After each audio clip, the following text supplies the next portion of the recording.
प्रधानमंत्री नरेंद्र मोदी चुनावी भाषण में जिस तरह से मुसलमानों को टारगेट कर रहे हैं, जिस तरह से खासतौर से मुसलमानों को लेकर एक चुनावी भाषण में उन्होंने बयान दिया है, तो जाहिर सी बात है इंटरनेशनल लेवल पर कल से ही इस बयान को लेकर के सवालात खड़े हो रहे हैं और लोग चुनाव आयोग से सवाल कर रहे हैं। लेकिन कुछ पुरानी चीजें मैं आपको दिखाना चाहूंगा प्रधानमंत्री नरेंद्र मोदी की, और साफ तौर पर आज का एक भाषण अलीगढ़ का, दोनों ही चीज़ों का आपको मुवाजना करके बताऊंगा कि किस तरह से झूठ पर झूठ प्रधानमंत्री लगातार कई सालों से बोल रहे हैं। भारत में जब से सरकार आई है मोदी की, और ख़ासतौर से जिन राज्यों में उत्तर प्रदेश की हम बात करते हैं या मध्य प्रदेश की बात करते हैं, यहाँ पर भारतीय जनता पार्टी की सरकार बनने के बाद अल्पसंख्यकों पर, मुसलमानों पर जिस तरह के मजालिम ढाए जा रहे हैं, तो उनकी तस्वीरें लगातार पूरी दुनिया में जाती रहती हैं। सोशल मीडिया का ज़माना है, कोई भी इंसिडेंट होता है वो तमाम लैंग्वेज में ट्रांसलेट करके उसको एक्स प्लेटफॉर्म पर चलाया जाता है। ख़ासतौर से अरब देशों में और इंग्लिश बोलने वाले जितने भी कंट्रीज़ हैं वहाँ पर ये सारी चीज़ें पहुँचती हैं। तो उसके बाद सवाल खड़ा होता है, और प्रधानमंत्री नरेंद्र मोदी जब अमेरिका दौरे पर जाते हैं और वहाँ पर अमेरिका के प्रेसिडेंट के साथ जब वो खड़े होते हैं व्हाइट हाउस में, तो मीडिया उनसे सवाल करती है, जिस पर क्या जवाब दिया जाता है मोदी के जरिए, वो आप सुन लीजिए। I'm actually really surprised that people say so and so. People don't say it. Indeed, India is a democracy. And as President Biden also mentioned, India and America, both countries, democracy is in our DNA. तो ये white house का वो भाषण का वो छोटे सी clip है जिसमें पत्रकारों ने मुसलमानों के ऊपर हो रहे भारत में जुल्म, मुसलमानों के साथ हो रहे मजालिम को लेकर के जब सवाल किया था, तो प्रधानमंत्री नरेंद्र मोदी ने कहा था कि हम दुनिया में सबसे बड़ा लोकतंत्र हैं। ये ढिंडोरा पीटा जा रहा था और जवाब में यह कहा गया था कि भारत में मुसलमानों पर मजालिम नहीं होते, बल्कि लोकतंत्र में तमाम लोगों को एक ही निगाह से देखा जाता है। दुनिया का सबसे बड़ा लोकतंत्र होने के नाते भारत में मुसलमान पूरी तरह से सुरक्षित हैं। लेकिन एक प्रधानमंत्री जिसको तमाम देशवासियों को एक निगाह से देखना चाहिए, वो सिर्फ सरकार में आने के लिए, तीसरी बार प्रधानमंत्री बनने के लिए, अपने आप को जेल में जाने से बचाने के लिए चुनावी भाषण में मुसलमानों के खिलाफ जहर उगलता है, मुसलमानों के खिलाफ नफरत फैलाता है, दूसरे समुदाय का वोट हासिल करने के लिए खुलेआम मुसलमानों के नरसंहार की बात करता है, मुसलमानों को घुसपैठिया कहता है।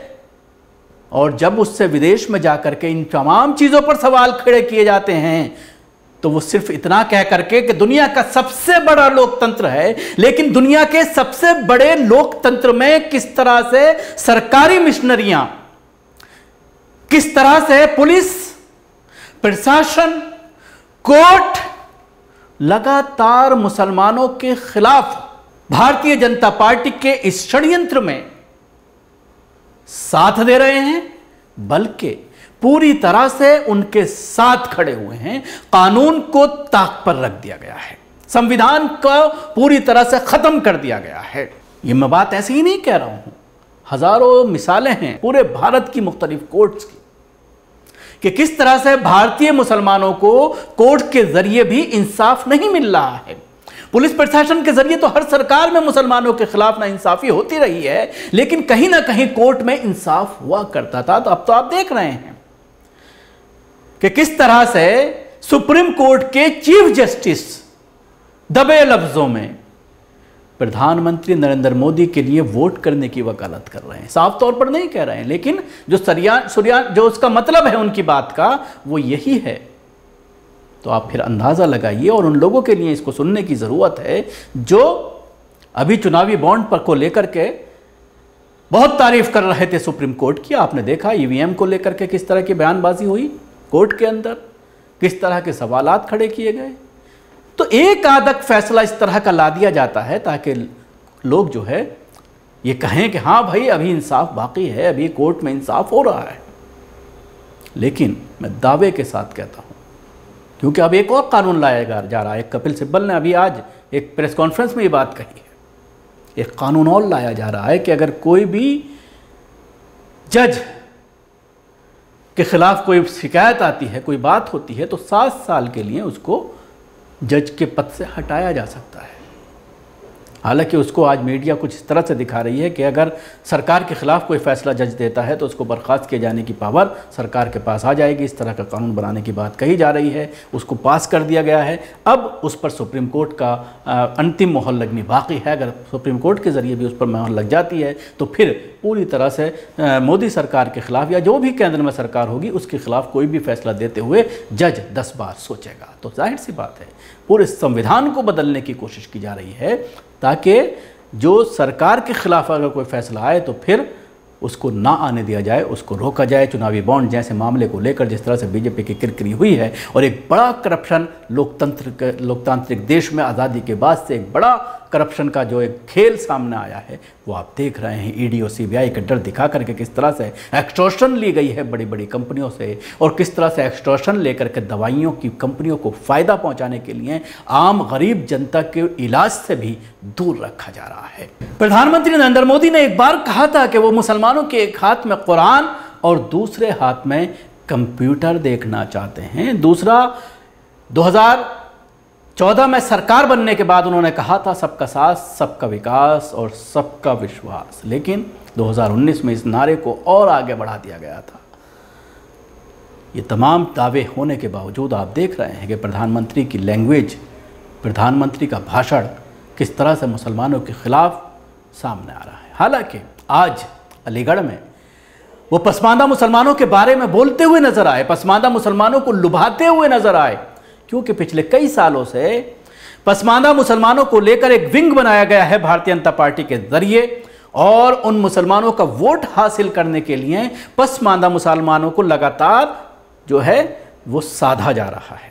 अपने इस भाषण में उन्होंने पसमानदा मुसलमानों को लेकर बात की, उनके साथ खड़े होने की बात कही, 3 तलाक का जिक्र किया गया, हज का जिक्र किया गया कि किस तरह से हज को लेकर के हमने कोटा बनाया था और बढ़ाया था और उसके साथ सस्ता हज कराया। ये तमाम दावे करके वो मुसलमानों का वोट हासिल करना चाहते हैं। कांग्रेस, सपा जैसी पार्टियों ने हमेशा तुष्टीकरण की राजनीति की और मुसलमानों के राजनीतिक, सामाजिक, आर्थिक उत्थान के लिए कभी कुछ नहीं किया।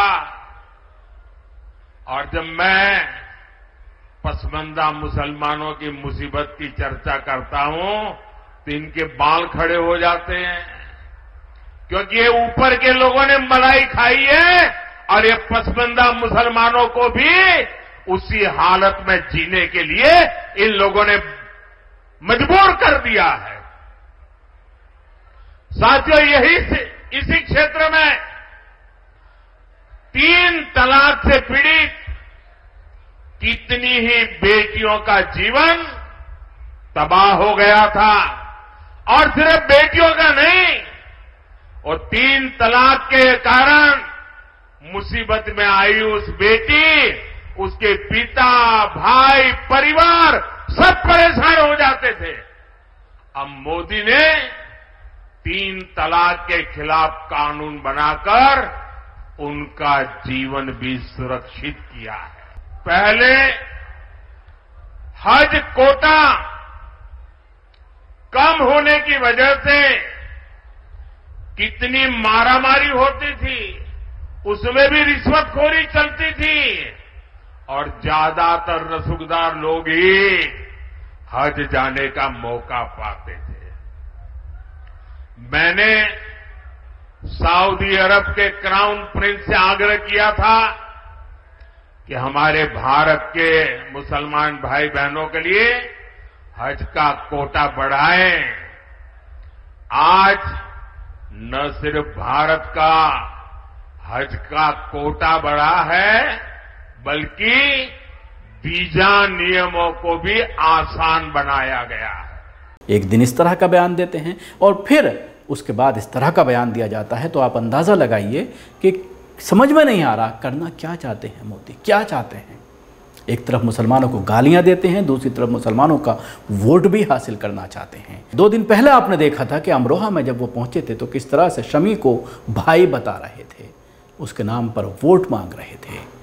क्रिकेट वर्ल्ड कप में भाई मोहम्मद शामी ने जो कमाल किया वो पूरी दुनिया ने देखा है। और आज मुसलमानों को कोसते हुए हिंदुओं से वोट मांग रहे हैं।